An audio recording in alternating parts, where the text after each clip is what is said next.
Assalamualaikum warahmatullahi wabarakatuh. Pemirsa, kembali lagi bersama saya Arina Islami dalam Lensa Dunia Islam. Cerita yang mengejutkan dan menginspirasi datang dari medan perang di Gaza pada Jumat sore yang lalu.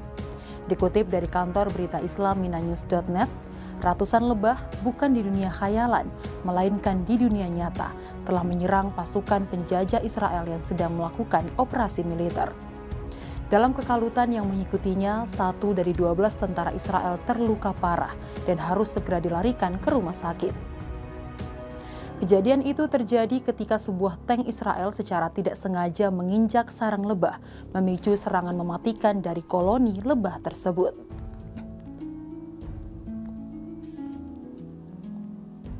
Meskipun tanpa senjata, serangan lebah membuktikan kekuatan tak terduga dalam memperlambat pasukan penjajah.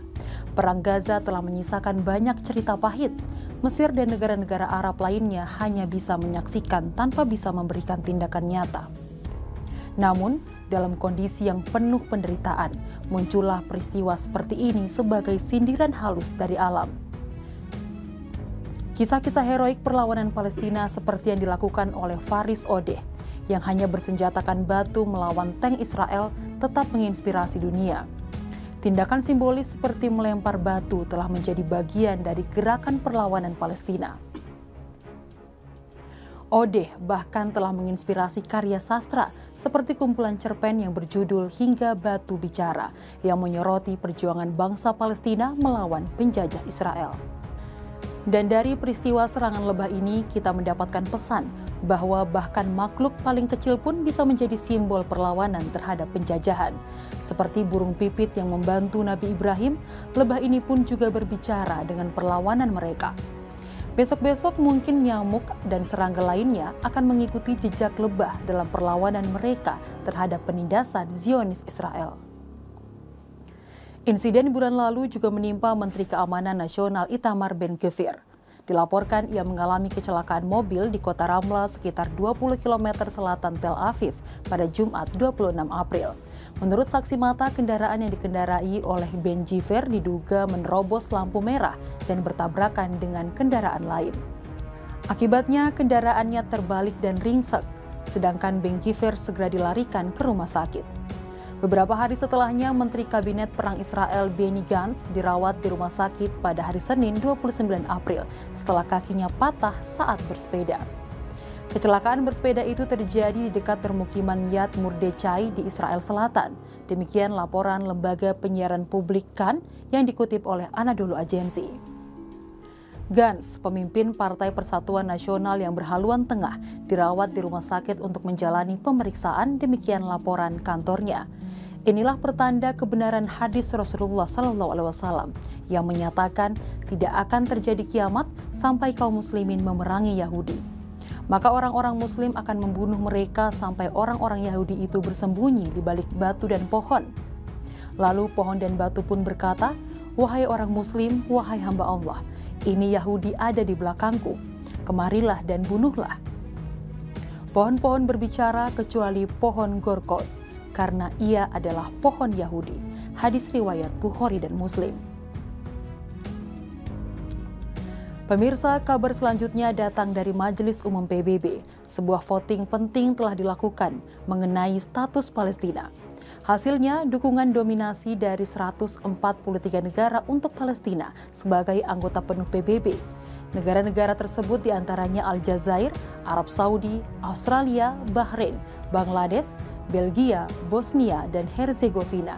Kemudian Brazil, Kolombia, Denmark, Mesir, Perancis, dan tentu saja Indonesia, serta masih banyak negara-negara lain. Namun 9 negara menentang termasuk Amerika Serikat dan Israel, dengan 25 negara lainnya memilih untuk abstain. Dukungan ini tidak hanya terjadi di tingkat diplomatik.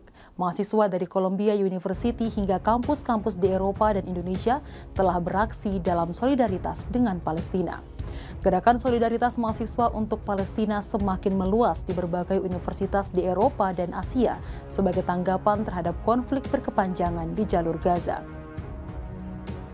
Di Belanda, mahasiswa Universitas Amsterdam mendirikan kamp di kampus mereka sebagai bentuk dukungan terhadap warga Palestina di Gaza.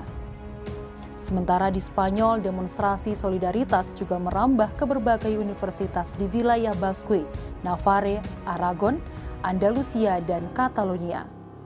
Di Perancis, mahasiswa Universitas Paris melakukan demonstrasi mengecam perang Israel di Gaza. Sementara di Indonesia, seluruh universitas dari perguruan tinggi Muhammadiyah turut serta dalam aksi solidaritas untuk Palestina. Aksi itu kemudian merebak pada kampus-kampus lain yang ada di tanah air, seperti Universitas Indonesia, Universitas Brawijaya Malang, dan Universitas Padjadjaran Bandung, dan kampus-kampus lainnya. Ini merupakan bagian dari gerakan global dipicu oleh protes mahasiswa Universitas Columbia di New York pada April lalu. Mereka menuntut penghentian kerjasama dengan Universitas Israel dan memboikot perusahaan yang mendukung pendudukan Israel di Palestina. Inilah upaya mahasiswa internasional dalam mendukung perdamaian di Gaza dan mengecam kekerasan yang terus berlangsung. Pemirsa, belum pernah dunia mendukung Palestina semasif ini. Atau dalam bahasa gaul kita mendengar ungkapan, belum pernah dunia se-Palestina ini. Semua ini menunjukkan bahwa kehendak Allah tidak bisa digagalkan dan kemenangan akan segera tiba. Pemirsa, demikianlah Lensa Dunia Islam edisi kali ini dan kami akan tetap memberikan pembaharuan seiring berjalannya waktu. Tetaplah bersama kami untuk pembaharuan terbaru. Saya Arina Islami, pamit undur diri dari hadapan Anda. Billahi taufiq wal hidayah. Wassalamualaikum warahmatullahi wabarakatuh.